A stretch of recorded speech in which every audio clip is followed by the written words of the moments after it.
Download the AllStar app. Make your picks for UFC fights, challenge your friends, level up and win prizes. Link in description. Get it now. Okay, these black spots, right? Let's talk about these black spots. They're also known as brain lesions. Right. Black spots can show up on an MRI for a slew of reasons, including stroke, radiation exposure, genetic conditions, seizures, multiple sclerosis, traumatic brain injury, which is like concussions. Right. So because of these things, you can have black spots Yeah. on your brain. And that's something that it can scan for, right? Yes. And the reason why, I guess this came up is because of power slap. Because power slap, all you're doing is what? Getting hit in the head. Getting slapped in the head without any defense. Yep, no guard whatsoever. You gotta plant your feet, right? Like, it's crazy. Yeah, it's nuts, right? It's nuts that this is a sport, Yeah, and this is like his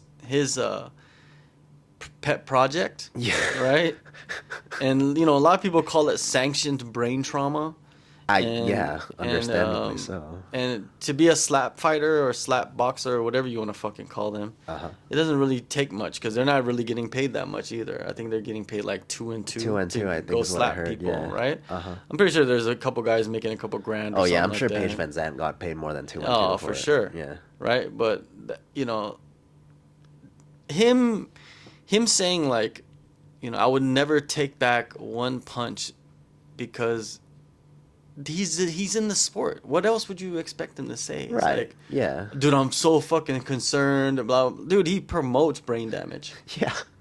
Like, Yeah, like him saying anything else would have been probably a really bad business decision for him. Because it's like, oh, yeah, that was a terrible idea all those years of me getting hit. But I do run the biggest MMA organization in the world where we incentivize people to hit other people and take that kind of damage. and yeah, huge damage. Yeah. And we pay them extra for doing it. Yeah, so like that, if he said anything else outside of I don't regret a single moment of that, then it would have like made room for this massive like PR hit piece. Whereas like, well, even the owner of the thing, doesn't support brain damage, but he's making so much money, so now he's a selfish prick. Like, Yeah.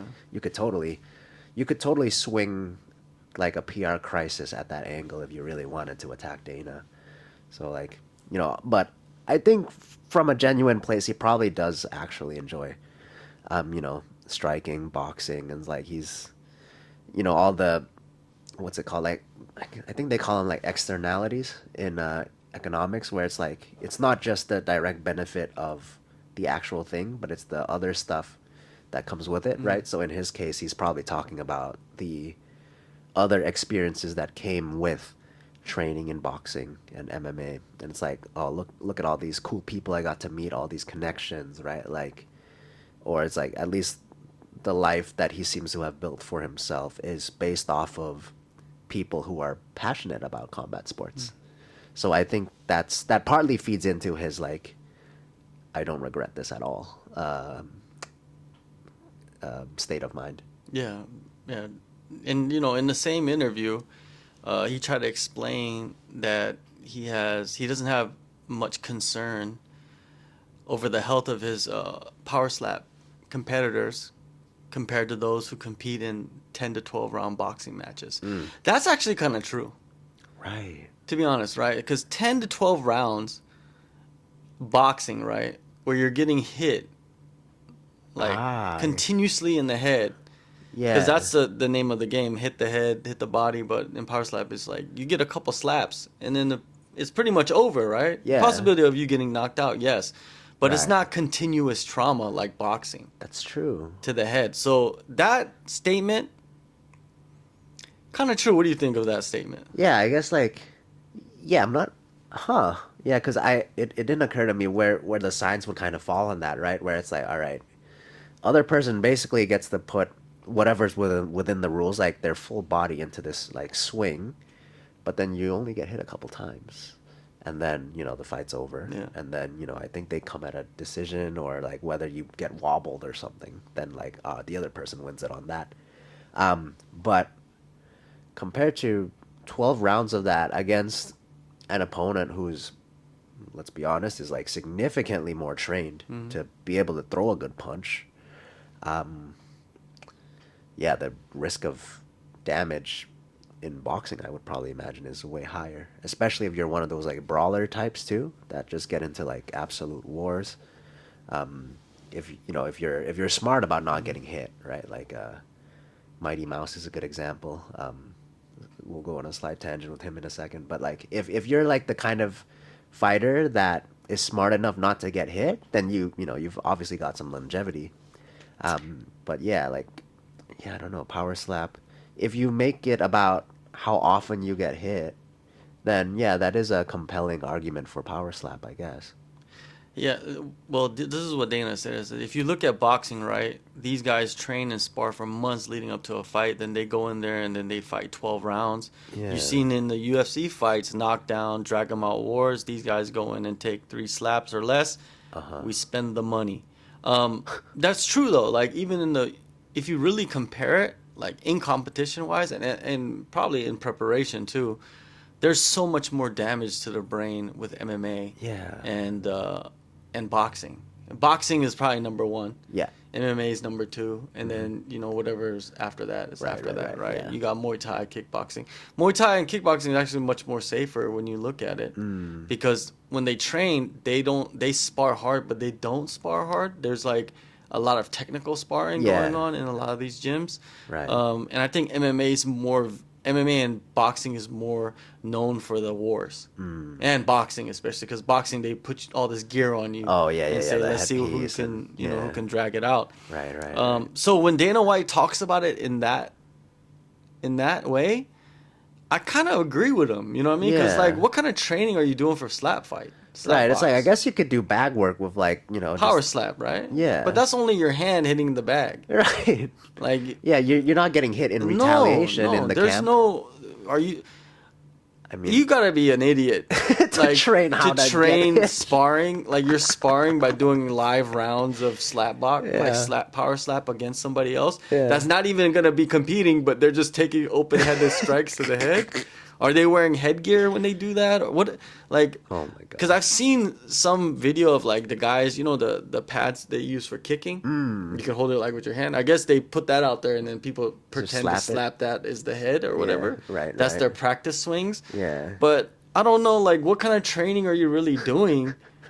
I guess like you study the mechanics of slapping, Yeah. and then like try to do your best as possible, and then Yeah. maybe you're doing a lot of weightlifting and like Right. cable exercises, I guess, to Yeah. strengthen certain muscles. But that's getting into more of the science of it, right? Yeah, When you're and just thinking about going to the gym, right. Yeah, and it's not a big enough sport where like you need training partners for power slap, you know what I mean? no. Like you just like if you really want a face or something, you could just put one of those like what do they call those in forensics? Like the ballistics Yeah, thing yeah, where it's yeah. like it roughly resembles a human and Yeah. like you can slap the shit out of that as hard as you can. Like that thing's designed to take bullets, right? Like just Yeah, they got that the pink colored guy with no arms, that right? one. Yeah, yeah, yeah, like the accident dummies and Yeah, stuff they'll yeah. put in You like get one car of those, crashes. Yeah. and then you practice on that. Yeah. Then you're not taking any damage. Right. Maybe your hands might get a little fucked Yeah, up. imagine But doing that for like 4 to 6 weeks leading up to a power yeah, you're slap. just slapping the shit out of somebody. Like by the end of that 4 6 weeks, your dummy is just fucking brutalized. Yeah,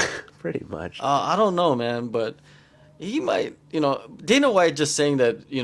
I wouldn't take one punch back about having brain damage is like Right. it's part bravado, part promoter. You know what I Yeah, mean? Because at the end of the day, you don't want to be having brain damage, for sure. especially getting old. Yeah. It's the last thing you want is brain damage because who knows what it can lead to. You could just fall down and hit your head and you're dead. You know what I Right. mean? Who knows? Yeah, if you had like if you asked them theoretically, right? If you could do all of that without the brain damage, like and still have a very very similar if not the exact same experience, then would you? And the answer would be absolutely yes, right? Like you never really want to wish damage upon yourself at like out of the context Mm. of like personal improvement or anything like that, but self growth, networking, whatever. But I think he comes from a place of like, oh, this is sort of one of those like necessary evils of his like experience, that the brain damage comes with all the other.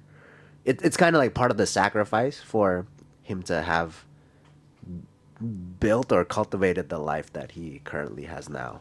But if the brain damage was not a necessary component of that, of what he's built, then he would, then like, why would you take that brain damage, right? Yeah, the interview was with Time magazine, which is surprising. Mm. And one thing he said, in defense of Power Slap, basically was, you know, and the doctors all talk about someone could die. I got news for all the doctors. We're all gonna die. It's true. They say that in economics too. That's why that's why they split long term and short term, right? Because I think there was, I forget which famous economist said it, but he said like, long term this, long term that. It's like in the long term we're all dead. So like why do we even Yeah, bother making these like calculations or projections? yeah. So like there's some truth to that. We'll see. We'll see. You know what I mean? Like this MMA, like boxing's been around forever, so we've seen so many deaths Hmm. due to boxing. Yeah, But MMA, we haven't seen it. You know what I that's mean? true. It's slowly starting to creep in now. Yeah, another decade or two Yeah, we'll another probably decade or start seeing two, we'll more. start to see some like well-known figures. Like, what the fuck? Yeah. You know, like we gotta fix something. Right, You right. know, we gotta do something to make it safer, right? Because it's always about making it safer. Right, right. You know, not really, but sometimes. Yeah, because just like just trying to prevent as many people as possible from getting to a point where their damage is like irreversible, because then that's that's not something that they can take back anymore. Where it's like, if you like break something, right, like within reason, it heals back. You can walk again or whatever. But the brain is like well, it's like it's a pretty steep price to pay if you can no longer like concentrate or think straight or like or speak articulately or something like that. If like let's say post fight you've got a future in like motivational speaking or something like that, and then like now you can't even remember the words you're supposed to say like in these speeches. Now that's a professional like difficulty or hazard that you've got to deal with. So it's yeah, it's like I think people don't value their cognitive function nearly as much as they should, because it's such a big thing to lose. Mhm.